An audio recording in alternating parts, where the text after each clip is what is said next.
Okay, State Farm, this is Mike Ash. I'm here on behalf of the Barrett residents. We just did a repairability overview so that we could show for the impact of how much damage is sprung out across the roof and what it might look like to actually successfully and properly repair all of these areas. But we are going to be repairing this clearly torn off wind damage shingle U13.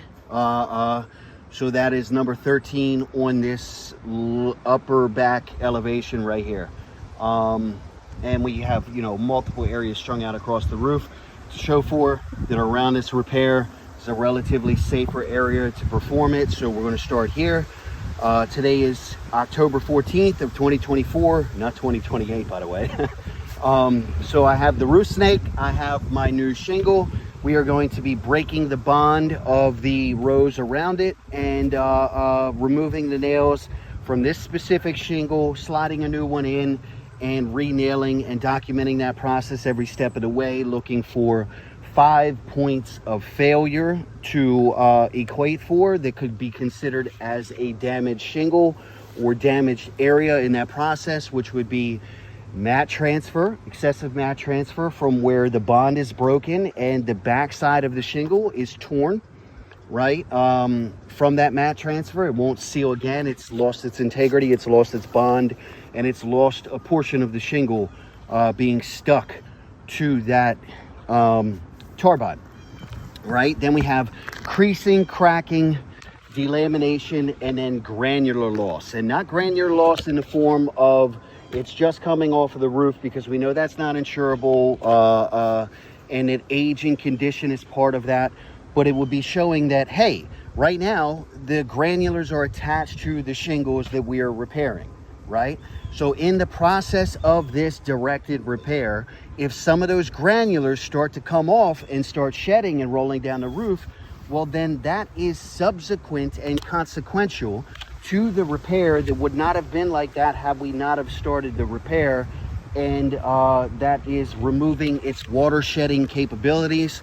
That is the protective layer. That's, how they're made. They're made to have asphalt granulars for a reason. So if we start losing them in the process of repair, that is also equated for as a point of failure, right? So obviously we're not going to look for that alone. We're going to document the process. But if that is a part of the story in these points of failures, then that is an obvious perspective by every manufacturer guideline and every contractor within this industry that this roof would be deemed non-repairable. So anyway, I am going to get us a good view here, and I'm going to stay in that safe location. I'm going to first start by breaking the bond, and then documenting that process throughout each step to show for each stage that we are experiencing throughout this process. So I always like to start with the one above. These are relatively okay.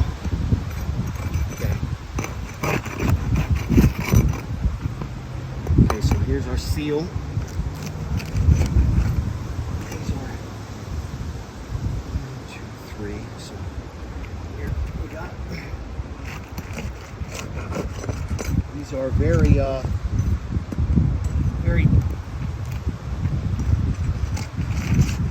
very loose already. Jeez whiz.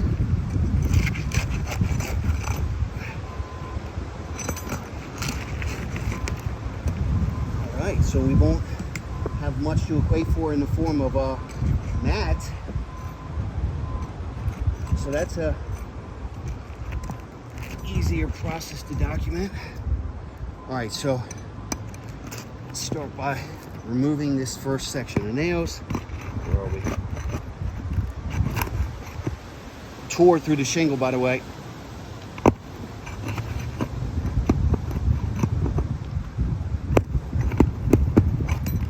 Okay, so that's our first nail in the first row. Where are we? Tore through the shingle yet again.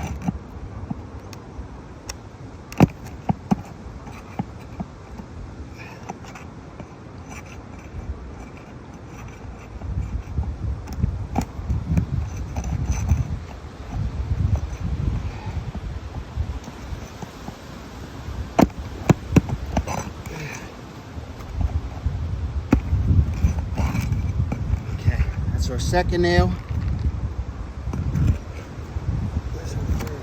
Tore through the shingle yet again.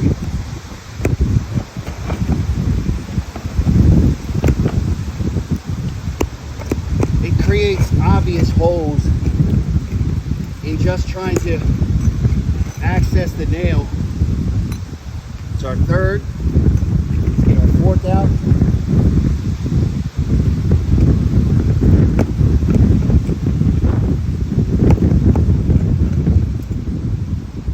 All right, it's our fourth.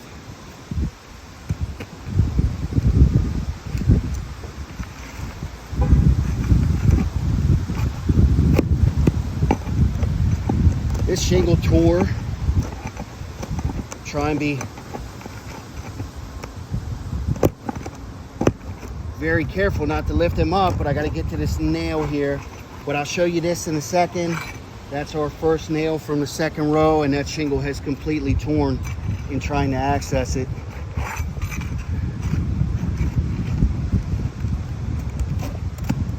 Same with this one.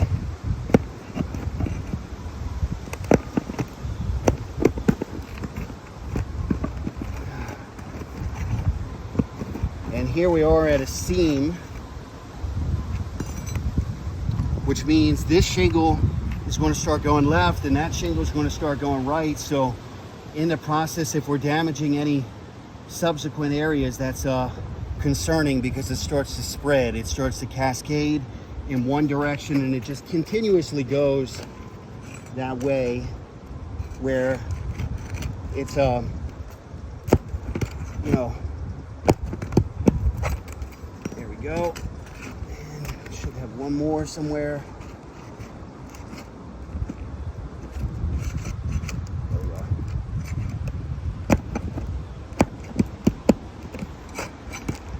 All right. Hopefully that's all four of our shingles, or all four of our nails, excuse me. So they get the roof snake safe, way it doesn't fall off the roof like it has in times before, right in the middle of my video. So here we are, U13. Just by breaking bond, I've created some damage to the shingle next to it, even though that's part of our repair. Make sure that we're loose. You can already start to see extensive granular loss and some creasing and cracking right in that area here. Let's see, right up here, cracked, creasing. Same here, right? None of this was here beforehand. And let's take a look at trying to remove the nail of that section there. We have a completely torn shingle right here, and just trying to access the nail. Same with right here, completely torn in this area here, trying to access the nail. And then this is the seam, so this is the one that goes that way and that way, has been impacted. So kind of in trouble just from demonstrating this portion here, but let's pull this shingle out. We will slide a new one in, and this is the shingle that we are replacing. So I'm gonna set this to the side for now and show that sliding it in, re-nailing, and putting us all the way through this process of repair will have a pretty significant impact on the roof. Trying to be as safe as possible. This is definitely a lot of granular loss up underneath of me. I'll show for that, which means stepping on it is not safe. We got a torn shingle right here too. I didn't even see that, just by, I'm assuming, breaking the bond. And make sure that we're getting this up in there nice and tight. And want to make sure that one way or another we're not going to leave the homeowner in a position that has an opportunity for leaks in the future. So if I feel that This has created the level of damage that could impact the seam, the water shedding capability, or how water could get into the home. Then I feel like the right thing to do, being that I did this, I didn't do this, this is Mother Nature, but I did this, and me walking away from it without protecting it further would not be a good idea. Get my first 4 nails in.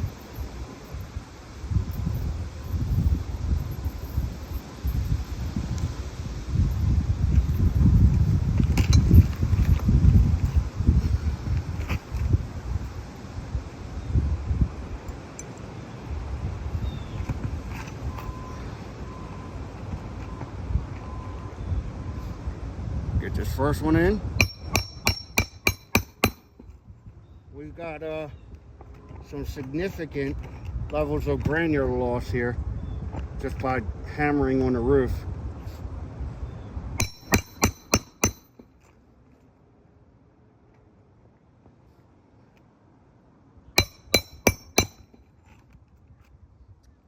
Pinch this one.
Sometimes nails are stubborn. Like this one. I don't know what's underneath it here, but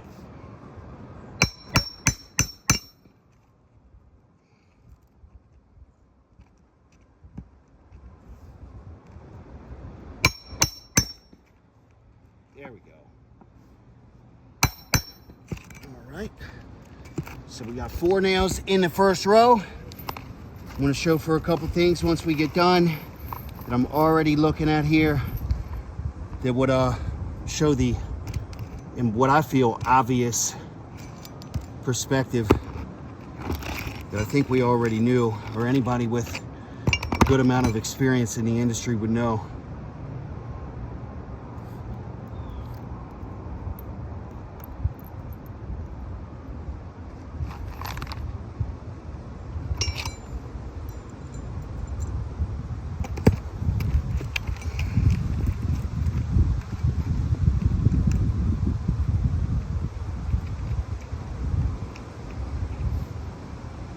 Get your first nail in your second row. So once you go in,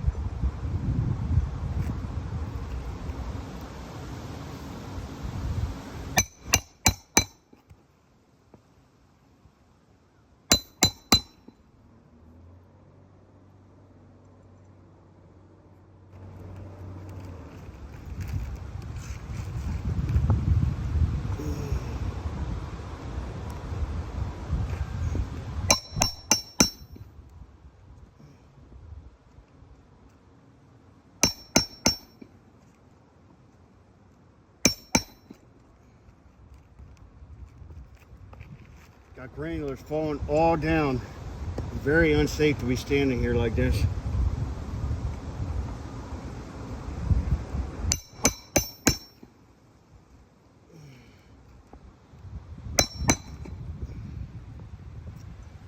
There's our last nail, and then we'll show every step that we've got so far.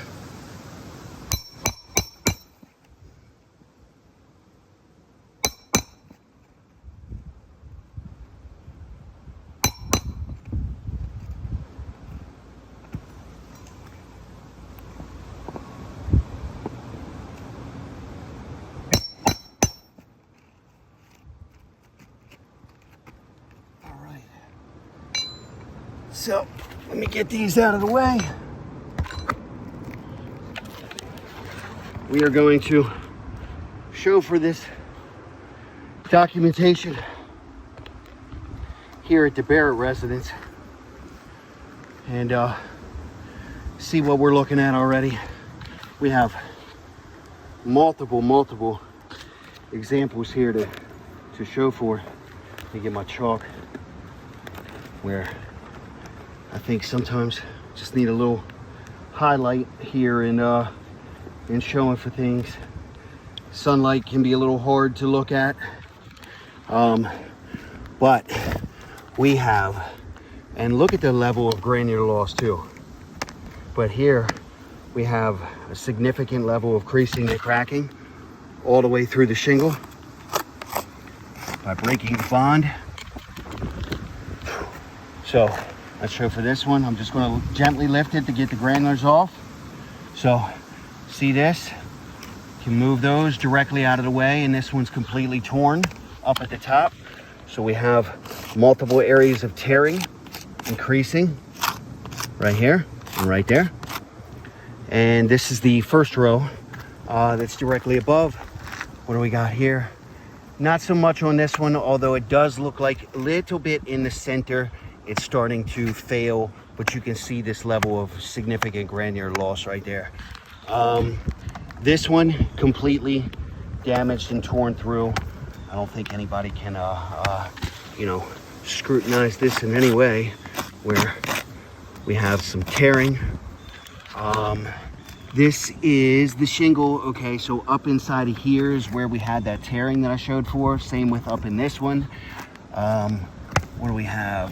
This one's not as bad, but they're all connected. And this one's got a kind of significant level of tearing on this back side for breaking the bond. So what I'm going to show for, just in how, here we go. See this? See this tearing right there?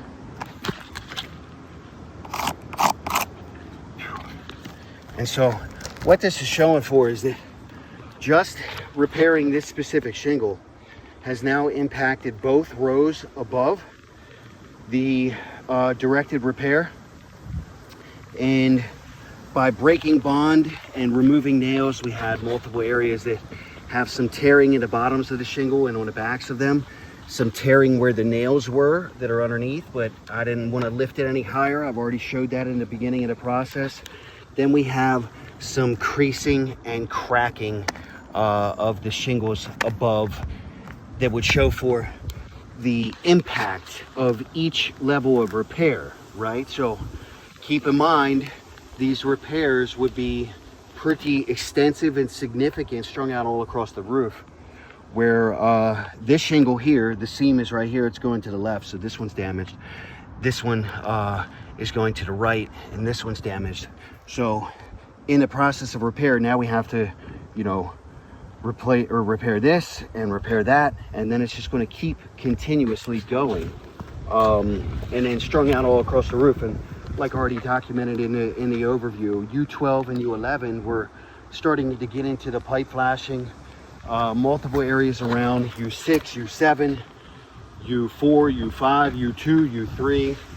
All of these were starting to get up into the ridge. Same with the complete opposite side of the slope. The level of impact that a continuous form of 49 shingle repair would create on this roof would be so extremely significant that I think a full replacement is 100% warranted. You know, I don't like to start things that don't have a potential for a feasible outcome. I'm not the kind of contractor who's going to be out here throwing shit at a wall to see if it sticks.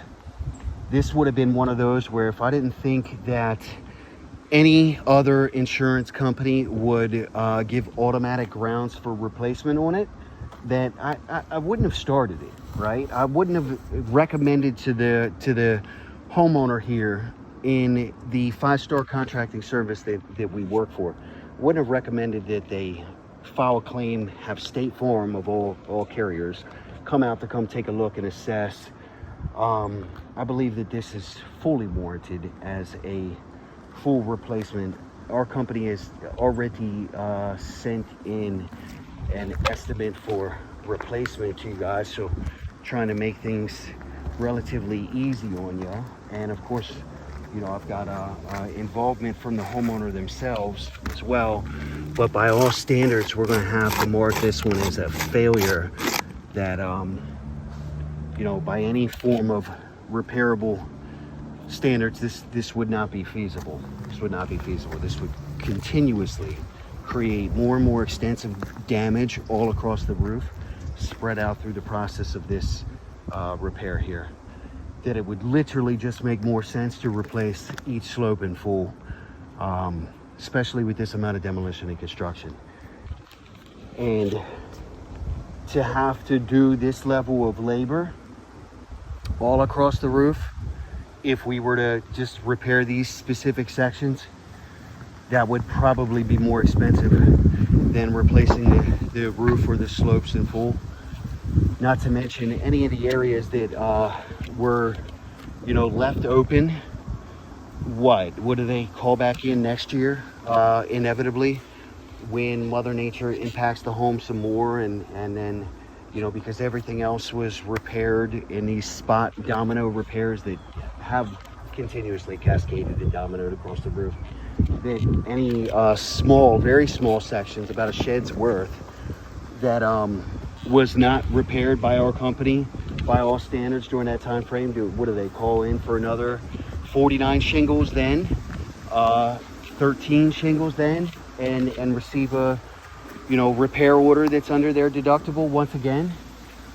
I don't think that would be the right way to handle this for the homeowner. Do you? I think the right thing to do here would be to take care of it all in full, and do it right the first time. And as a 5-star contracting company and somebody that you know, cares about what I do, I'm automatically going to give this family an architectural grade shingle, regardless of whether State Farm or the homeowner chooses to pay for it. That's going to be something that we give as a pass-through cost, or at least that I give. Not everybody in my company does so, but I like to. Which means that, you know, one way or another, State Farm will be removing all future impending liability from this specific roof, this specific home. And once it gets repaired the right way, or replaced the right way with an architectural shingle on top of it, it would be very, very, very hard to impact this roof from wind and Mother Nature in the same way that we're looking at here on a well over 20-year-old 3-tap builder grade shingle that's original to the home, right? And I already have suggested that once we do so, the homeowner starts to take action in trimming these trees back so that these trees will no longer rub on the roof. I mean, that's a given. I would even come out here and do that for them if they couldn't do it themselves, or they try to hire some asshole who was charging them a shit ton of money for nothing. I can come out here and do that myself, just to make sure that they're taken care of properly. But either way, this concludes our attempt to repair at the Barrett residence, October 14th, 2028, or 2024. We have a failure by all standards, and we are just going to make sure that this family gets taken care of the right way. We're hoping that we can get the right eyes on this repairability assessment, so that someone with some high level of experience and tenure can look at this and say, you know what, that just makes a whole lot more sense now that you're showing us this entire perspective here. This amount of repairs on this roof, that it'd be inevitable. It'd be inevitable to tear it all up and create an extensive amount of damage that just would not work. All right, so thank you guys once again. My name is Mike Ash, and we get all wrapped up and submit all this information in this week and have the homeowner reach out to try and find some sort of prompt review and resolution, because they obviously need this addressed. They started this process with another contractor and another adjuster earlier in the year. They did them no service, and that contractor left them high and dry. We started a new claim because, you know, I knew for a fact that that's exactly what State Farm would have expected, rather than picking up the old claim where 4 shingles were equated for. Because I can damn sure promise that whoever said that there was 4 shingles on this previous claim is absolute bullshit. The homeowner said that the adjuster who came out on that first claim was literally scared to get on the roof. Literally scared to get on the roof, and he didn't come past this section right here. And we have homeowner affidavits saying that same thing. So how could that adjuster equated for any kind of this amount of damage in that initial claim if he didn't even get on the roof? He was scared, and he even told the homeowner he was scared. So I'm not scared, and I came up here and gave a very thorough assessment, and we're just hoping that the right eyes see this and this homeowner can get taken care of the right way. Thanks.